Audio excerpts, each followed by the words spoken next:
5 de octubre, llegaron las elecciones de Estados Unidos. ¿Una bisagra para la historia será?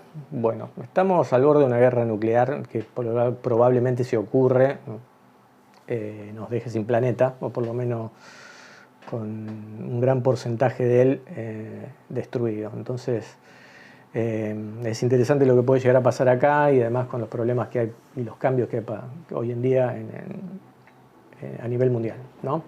Interesante lo que te va a pasar. Es, bueno, tanto republicanos como demócratas para mí son dos caras de la misma moneda, pero bueno, dicen que la política, como decía Perón, la política exterior es la verdadera política. Entonces tenemos que saber qué está pasando allá para poder saber qué decisiones vamos a tomar acá. Es muy complejo el tema del sistema norteamericano. Para entenderlo un poco, ellos no votan directamente, el pueblo no vota directamente, porque los padres fundadores, como dicen ellos, pensaban que el pueblo era ignorante, así como los digo, así es como se los digo. Entonces votan electores, o sea, son personas que prometen, no entiendo bien el sistema para qué sirve, pero bueno, que prometen votar a determinado candidato. Entonces ellos votan a esos electores y ellos después se juntan y toman la decisión de quién va a ser el nuevo presidente. Por eso, por más que algunos hayan dicho que iban a votar a Trump después o a Kamala Harris, puede ser que después decidan otra cosa y pase. También Trump, en las últimas elecciones en las que perdió, denunció fraude. Se habló mucho de que pues, el sistema también es tan complejo que uno puede empezar a votar. Creo que hace 2 o 3 días ya empezaron a votar, se puede votar por correo. Uno toma la decisión de pedir votar de esa manera y lo hace. El voto tampoco es obligatorio en Estados Unidos. Bueno, pero se dice, o Trump denunciaba que teóricamente a través del voto por correo, es que se produjo un fraude. No es información, en mi opinión. Yo creo que le robaron las elecciones. Literalmente, por pequeñas informaciones que he visto, noticias que he visto y la forma en que se maneja Estados Unidos hoy en día, es un imperio en decadencia. Entonces tenemos que tener en cuenta que las cosas que vimos en un tiempo están empezando a cambiar, no solamente ahí, sino a nivel mundial. Se ve en Europa con algunas cosas que dicen y después hacen otras. Mienten continuamente de forma descarada. Entonces se ve que la política está en una decadencia moral importante. Entonces estamos viendo cosas que no se entienden mucho. ¿Qué está pasando en Estados Unidos? Principalmente, en mi opinión, es que tienen un problema financiero, que es un problema financiero mundial, porque el problema es el dólar. El dólar está en decadencia. En un tiempo el dólar fue obligadamente, no liberalmente, obligadamente la moneda de cambio, por ejemplo, con el tema del petrodólar, que ahora se está desarmando eso, y a través de un sistema que se llama SWIFT, que era el sistema de pago internacional entre países. Entonces, si no se pagaba con dólar, no se permitía hacer pagos. Entonces, imagínense, si uno tiene que comprar petróleo, gas o medicamentos o algún tema de pago internacional de cosas fundamentales para el pueblo, no se permitía. Entonces, tenían la sartén por el mango, porque bueno, en esta decadencia que dije que tiene Estados Unidos y ese poder financiero, esa decadencia empezó que empezaran a usar como un arma el dólar y apretar países que no son países que se dejen apretar. El caso de China, el caso de Rusia y el caso de Irán, por ejemplo, los más grandes. Y bueno, empezaron a generar su propio sistema de pagos y están buscando que el dólar deje de ser moneda de pago corriente. Entonces eso va a producir en un país que generó infinita casi cantidad de dólares, porque es impresionante la cantidad de dólares que han generado, y el nivel de deuda además, porque no solamente es dólares físicos, sino la deuda en dólares que han generado es ya prácticamente impagable, como se dice. Entonces están en una decadencia. Tienen 12 portaaviones activos todavía, entonces no es que han perdido el poder, y tienen un poder de bomba de armamento nuclear interesante. Entonces esto no es fácil que se caiga de un día para otro, pero es complejo lo que está pasando. El sistema financiero es un tema interesante a estudiar, porque no muchos lo están hablando, ¿no? Se generan burbujas. Hoy en día Donald Trump, que dijo ser de la parte industrial y no del sistema financiero, está apalancado en Elon Musk. dueño de Tesla y bueno, ahora está haciendo satélites y demás. Pero originalmente entiendo yo que se hizo millonario por el tema de Tesla. Tesla son los autos eléctricos, y los autos eléctricos realmente no fue por esta movida liberal que tanto habla el mundo hoy en día y que Milei pregona tanto. Con esta guerra que tiene con Rusia empezaron a generar la necesidad de que se dejara de usar combustible fósiles, especialmente el combustible ruso. Entonces generan estas leyes a favor de los coches eléctricos, obligando a través de impuestos, o favoreciendo a través de impuestos, que se empezaran a producir coches. Entonces es muy amañado lo que está detrás de Musk. No es que ha sido obra de su creación, sino que es la obra de otras personas que le permitieron llegar a esto. Y en las finanzas, cuando uno tiene información privilegiada, se dice, entonces uno invierte en determinadas acciones y van creciendo cada vez más. Entonces ya se perdió la esencia en eso de que la información privilegiada no debería existir.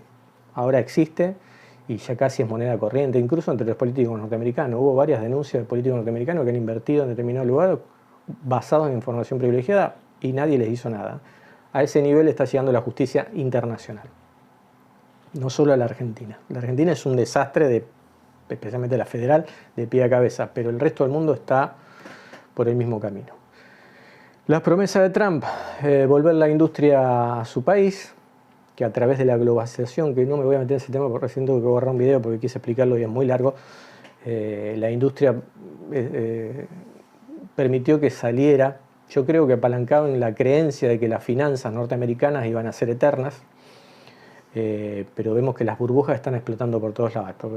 Explotaron en alguna oportunidad por el lado de lo inmobiliario, y después hubo varias explosiones de diferentes tipos. En algún momento va a explotar la del dólar, y ahí va a ser el final de todos. Pero bueno, no le conviene a nadie, entonces creo que todo el mundo está tratando de que eso no ocurra. Pero en realidad, bueno, tenemos a Donald Trump diciendo que va a volver al tema de industrialización, sin hablar de las finanzas, apalancándose de nuevo en Elon Musk, que como digo, es algo más del problema, no de la solución. Y la verdad que en vez de buscar socios, están tratando de amenazar a todo el mundo, y eso es lo que no entiendo. Yo veo a Rusia tratando de amigarse con todo el mundo y tratar de bajar los decibeles entre Brasil y Venezuela, tratando de arreglar el problema entre China y India. Y lo vemos a Trump y a Kamala Harris tratando de armar guerra por todos lados, a ver con quién se pelea más y a quién le pisan la cabeza más fuerte, ¿no? Trump, en el caso de tener a este loco de Milei acá y apoyarlo a través de Elon Musk también, y otros casos similares en el resto del mundo. Entonces es interesante saber lo que va a pasar. Voy a poner una partecita acá hablando acerca de un ex subsecretario de Defensa de Estados Unidos, un hombre que habla muy bien en castellano y que explica cómo fue que se eligió este sistema de electores en Estados Unidos.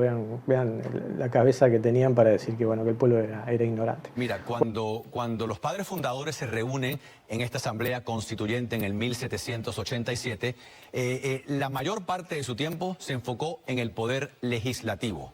Debates larguísimos sobre el poder legislativo.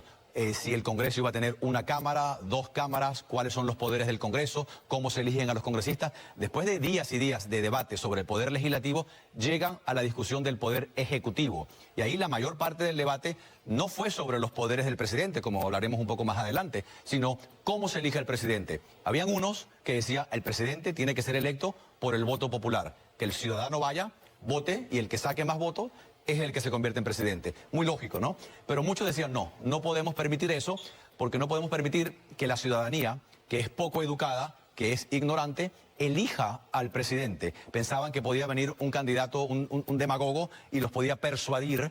Entonces dijeron, no podemos permitir que el electorado, que el público, que el pueblo vote por el presidente. Entonces, bueno, si no vota el pueblo por el presidente, ¿quién lo elige? La otra opción lógica era que el Congreso eligiese al presidente, como funciona hoy día en todos los sistemas parlamentarios. El Parlamento elige al primer ministro, en este caso sería el presidente. Y dijeron, no, tampoco podemos hacer eso porque pierde independencia. Y para los padres fundadores, la clave del sistema americano era la separación de poderes.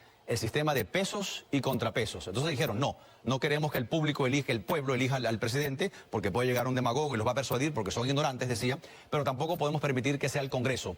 Por lo tanto, se inventaron un sistema totalmente nuevo que nunca antes se había puesto en marcha, que es el sistema del colegio electoral, que ni el pueblo lo elige ni el Congreso lo elige, sino un grupo de electores que indirectamente lo eligen por medio del voto popular en cada estado. En ese entonces, las legislaturas de cada estado decidían quiénes son los electores. Ya no es el caso. Hoy día, los partidos políticos eligen, en el caso de la Florida, que son 30 electores, el Partido Demócrata de la Florida elige una lista de 30 electores que si gana la señora Harris, el estado de la Florida, o por un voto o por 1 millón de votos, esos 30 votan por ella. Si gana Donald Trump, los 30 que el Partido Republicano designó como electores van y votan por él. Y así pasa en cada uno de los estados. Cuando nosotros los peronistas pensamos que el pueblo tiene la razón, pero hay que darle lo que piden, ¿no?